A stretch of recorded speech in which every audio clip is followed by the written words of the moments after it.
Bonjour, voici une capsule portant sur les mesures de tendance centrale et de dispersion avec des données manquantes. Donc, à partir d'une situation et de certaines mesures de tendance centrale ou de dispersion fournies, on peut être en mesure de trouver une ou des données manquantes d'une distribution. Comme il n'y a pas de méthode qui fonctionne pour chaque problème, c'est à toi de figurer la démarche nécessaire afin de les trouver.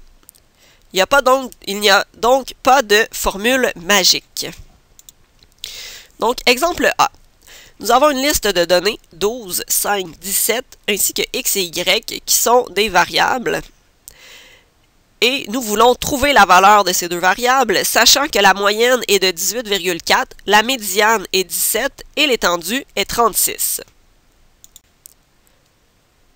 Donc, je vais commencer par placer les données faciles. Quand je veux dire facile, en fait, c'est les données qu'on peut placer sans faire aucun calcul.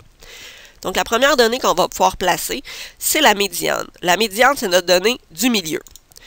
Donc, ici, comme il y a 5 données, ma médiane va être la troisième donnée pour qu'il y ait 2 données avant et 2 données après. La médiane est donnée, c'est 17. Maintenant, on sait que nos données doivent être ordonnées.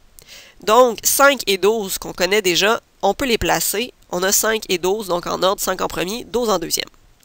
Aussi, l'information qu'on a tout le temps, c'est notre valeur minimale et maximale. Donc, on sait que la minimale, c'est la première et maximale, c'est la dernière. Donc, ça, c'est les informations que je peux placer dès maintenant. Pour le reste, je vais devoir faire certains calculs pour prouver mes réponses.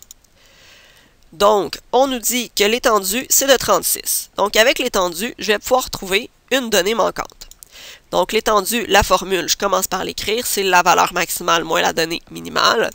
On sait que l'étendue, c'est 36. La donnée minimale, c'est 5. Donc, je vais faire plus 5 de chaque côté, ce qui va me permettre de trouver que ma donnée maximale, c'est 41.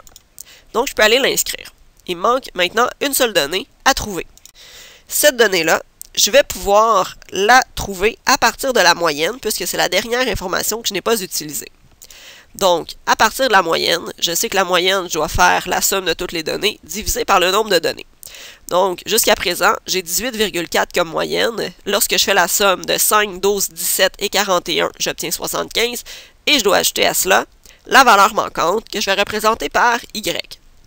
Donc, première étape, je vais faire x5 de chaque côté. Je vais donc obtenir que 92 est égal à 75 plus la donnée manquante.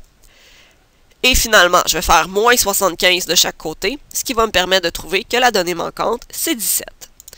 Donc, ma dernière donnée manquante, 17. Je peux donc répondre à la question en disant que les deux données manquantes sont 17 et 41. Merci!